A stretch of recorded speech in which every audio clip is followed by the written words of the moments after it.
Assalamualaikum warahmatullahi wabarakatuh. Halo teman-teman semuanya, kembali lagi di channel Ridho Abdillah, masih bersama saya Ridho. Dan di video kali ini kita akan membahas tentang DHCP dan ARP.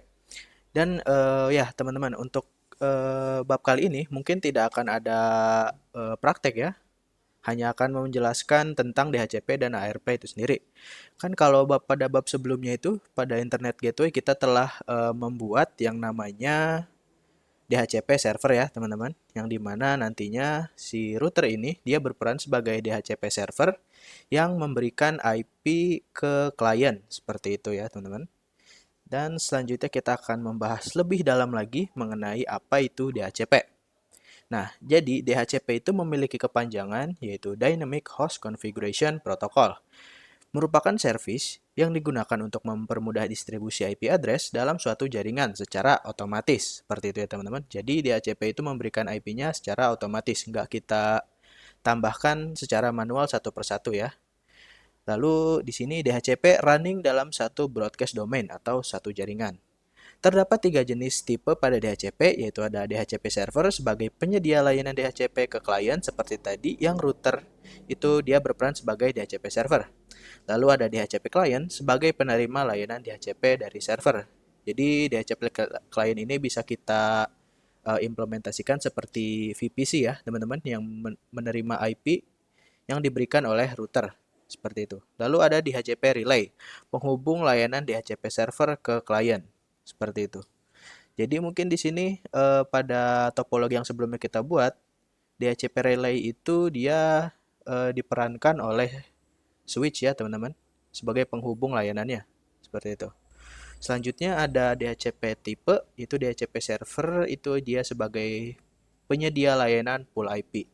Jadi pool IP itu bisa dibilang seperti apa ya, range-nya ya teman-teman. Jadi IP yang diberikan oleh DHCP server itu dari 192.168.1 sampai berapa gitu ya. Selanjutnya ada DHCP client, yaitu penerima layanan IP dari DHCP server seperti yang sebelumnya saya jelaskan ya. Ada VPC ya, dia nanti akan menerima IP yang diberikan oleh DHCP server. Lalu ada DHCP relay, penerus layanan dari server ke klien. DHCP relay itu memanfaatkan server yang terpusat pada router lain ya. Di sini ada contohnya teman-teman. Misalkan di sini itu terdapat DHCP server ya, yang pool IP-nya itu 192.168.88.0/24, di mana nantinya dia akan memberikan IP ke DHCP relay. Lalu IP tersebut akan diteruskan ke DHCP client seperti itu. Dan selanjutnya ada kenapa ini bisa digeser?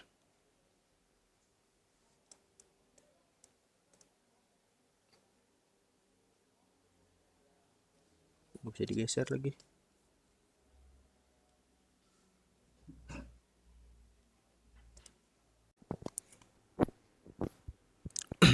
Oke teman-teman, kita lanjutin ya. Yang pembahasan berikutnya tentang cara kerja DHCP. Jadi cara kerja DHCP itu seperti apa sih? Nah, cara kerja DHCP itu bisa disebut dengan proses DORA.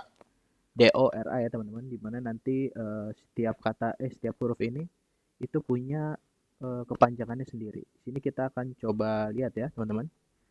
Pertama dari DHCP client ataupun dari PC itu, dia akan meminta request ke DHCP server. Pertama-tama langkahnya adalah discover, atau kita singkat dengan huruf D. Discover itu broadcast servernya di mana ya. Nah, akhirnya si DHCP server itu akhirnya menjawab dengan proses yang namanya over, atau nanti kita singkat menjadi huruf O. Unicast. Dari Unicast ini aku punya address ABCD. Jadi ABCD itu misalkan IP-nya adalah 10.10.10, 172.16 ataupun 192 dan 168 ya. Jadi tergantung dari DHCP server itu memberikan IP-nya berapa.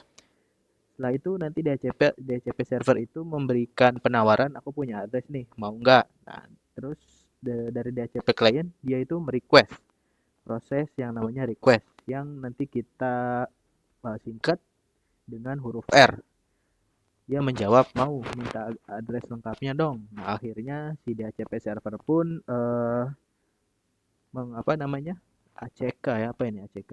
Mungkin meng-ACC ya teman-teman, atau memberikan IP yang diminta oleh si DHCP client itu. Jadi kalau kita simpulkan proses DORA itu kita bisa lihat di sini ada discover atau discover itu mencari ya teman-teman servernya ada di mana di sini. Lalu selanjutnya ada offer menawarkan. Jadi di DHCP server ini menawarkan dia punya IP berapa. Lalu setelah menawarkan si DHCP client itu meminta IP yang disediakan oleh DHCP server. Lalu terakhirnya ada ACK ataupun memberikan IP yang diminta oleh DHCP client seperti itu ya teman-teman.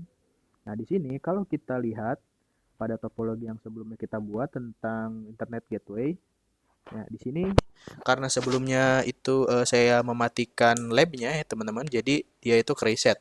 Jadi IP-IP-nya itu dia ke reset teman-teman ya, nggak dapat IP.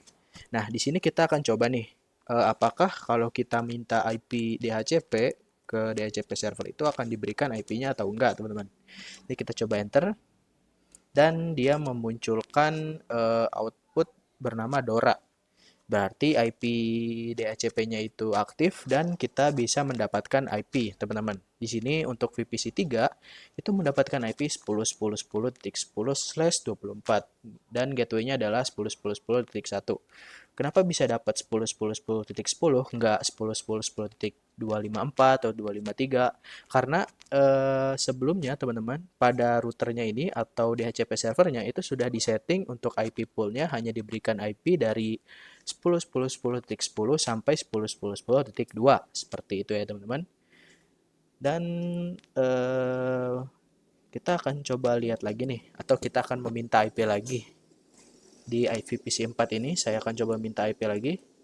Kita lihat IP berapa yang akan diberikan oleh si DHCP servernya. Nah, di sini bisa teman-teman lihat kalau di VPC 4 itu dia mendapatkan IP 10.10.10.9 teman-teman. Seperti itu ya. Jadi mungkin diharapkan teman-teman sudah mengerti tentang DHCP ini. Selanjutnya kita akan membahas tentang mana ya tadi? Nah, tentang ARP. Oke, teman-teman. Jadi sebelum kita lanjut ke yang ARP ini, sebelumnya saya mohon maaf ya teman-teman kalau di sini terdengar suara-suara yang cukup mengganggu. Soalnya saya nge-record video ini lagi di sekolahan ya teman-teman. Jadi ya segitulah sekolahan ya pasti sibuk. Jadi nggak usah dipikirin.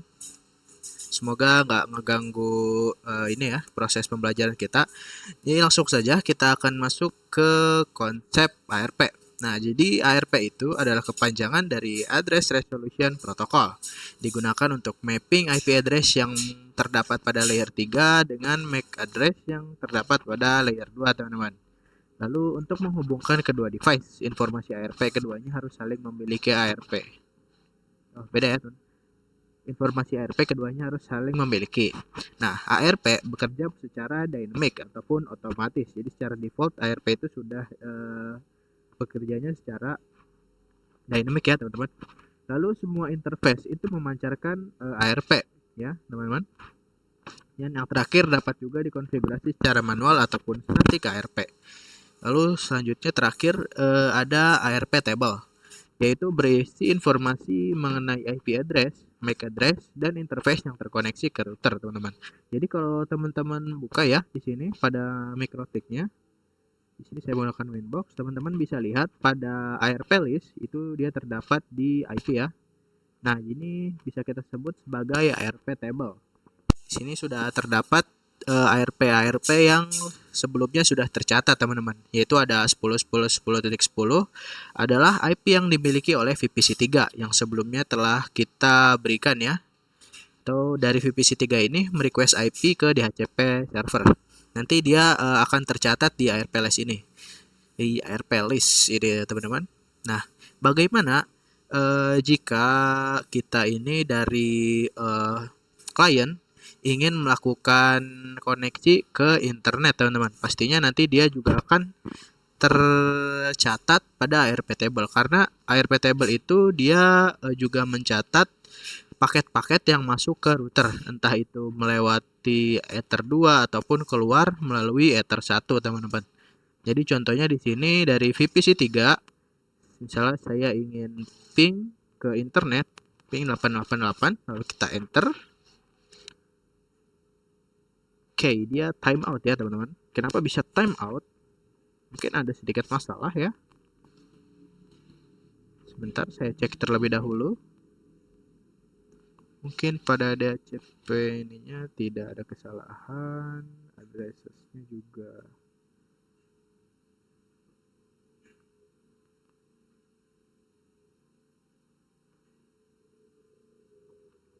sudah benar ya, teman-teman. Mungkin ini agak nge-lag ya, teman-teman, sinyalnya. Saya juga tadi ingin internetan itu nggak bisa.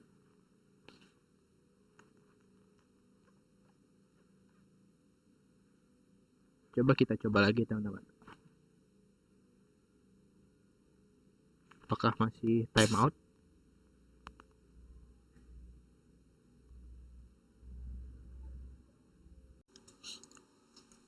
Oke, teman-teman, kita lanjutin ya. Tadi ada sedikit masalah pada bagian firewallnya, teman-teman. Belum saya ganti ya settingannya.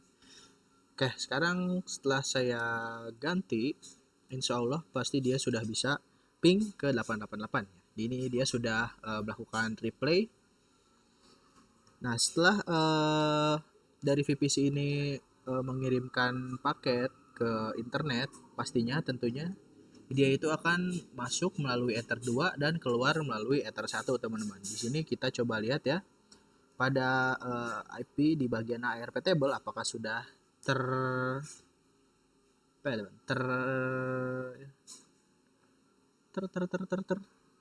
Tercatat ya. Ya, dia ini sudah tercatat ya, teman-teman. Dari IP address 10.10.10.10 itu dia masuknya lewat interface 2 dan hostname-nya adalah VPC 3, teman-teman. Yang tadi PC yang kita ping ya, teman-teman, ke internet, yang kita gunakan untuk ping ke internet. Bagaimana jika kita hapus semuanya, teman-teman? Kita hapus semuanya di sini. Jadi ARP yang sebelumnya itu tidak tercatat. Coba kita ping lagi. Dan kita lihat pada Winbox apakah dia tercatat. Ya, di sini sudah tercatat ya, teman-teman. Dimana nanti paket-paket yang dikirimkan entah itu masuk ke router dan keluar melalui router, pastinya dia akan tercatat di ARP list ini, atau kita sebut saja ARP table, seperti itu ya, teman-teman. Oke, mungkin untuk pembahasan tentang DHCP dan ARP sudah selesai sampai di sini saja ya, teman-teman. Nggak terlalu banyak dan nggak terlalu ribet juga, karena memang itu cukup sederhana. Oke, mungkin sampai di sini saja akan saya tutup ya videonya. Semoga bermanfaat untuk kalian dan bisa menambah wawasan kalian tentang materi MTCNA preparation ini. Saya pamit undur diri. Assalamualaikum warahmatullahi wabarakatuh.